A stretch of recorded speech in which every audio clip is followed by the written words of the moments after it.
Bonjour à tous. Bien, aujourd'hui, on va aborder plusieurs sujets, dont un qui va particulièrement retenir votre attention. Le CEO du groupe Air France KLM a confirmé son intérêt dans la privatisation de la compagnie nationale TAP Air Portugal.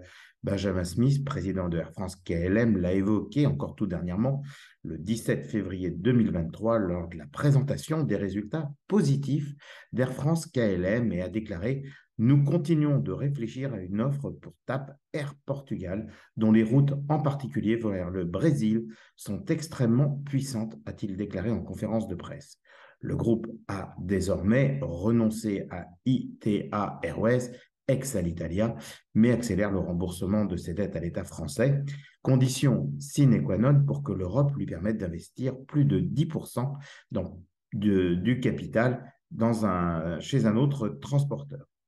Toujours au Portugal, bonne nouvelle, Etihad Airways va ouvrir une nouvelle liaison à partir du 2 juillet, et ce sera une nouvelle route entre Abu Dhabi et Lisbonne. Et cette ligne sera opérée 3 fois par semaine, a déclaré son CEO, son président, Antonio Neves, qui est le président aujourd'hui de Etihad Airways et qui, à l'époque, était le président de TAP Air Portugal.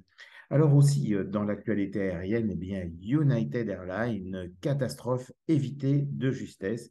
Le 18 décembre 2022, un Boeing 777 de la compagnie aérienne United, reliant Kauai à Hawaï, donc à l'aéroport de San Francisco, a décollé comme prévu. Et selon les données de Flight Radar, l'avion a atteint une altitude d'environ 2200 pieds, puis l'avion a brusquement piqué, descendant à une vitesse de 8600 pieds par minute avant que les pilotes reprennent le contrôle.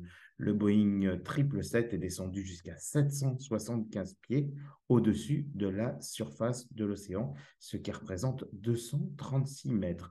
Puis le Boeing 777 a rapidement commencé à reprendre de l'altitude, a continué sa montée pour atteindre 33 000 pieds 7 minutes plus tard, avant de poursuivre son vol vers l'est le long de l'océan Pacifique, pour finalement arriver à San Francisco et se poser tout à fait normalement. Alors, selon des sources de l'Air Current, cette montée a généré des forces presque 2,7 fois supérieures à la force de gravité de l'avion et de ses occupants, tandis que la descente initiale s'était transformée en une montée vertigineuse de 8600 pieds par minute.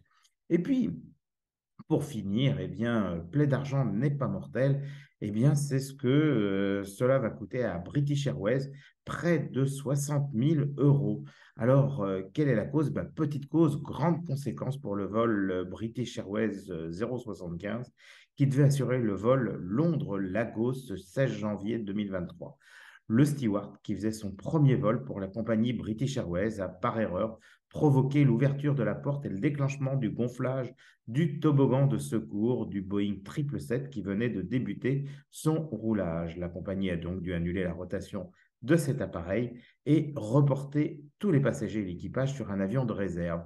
Le steward, lui, mis en cause, a bien été évidemment cloué au sol. On ne sait toujours pas si depuis le steward ou ex-steward n'a pas été affecté comme portier dans une boîte de nuit.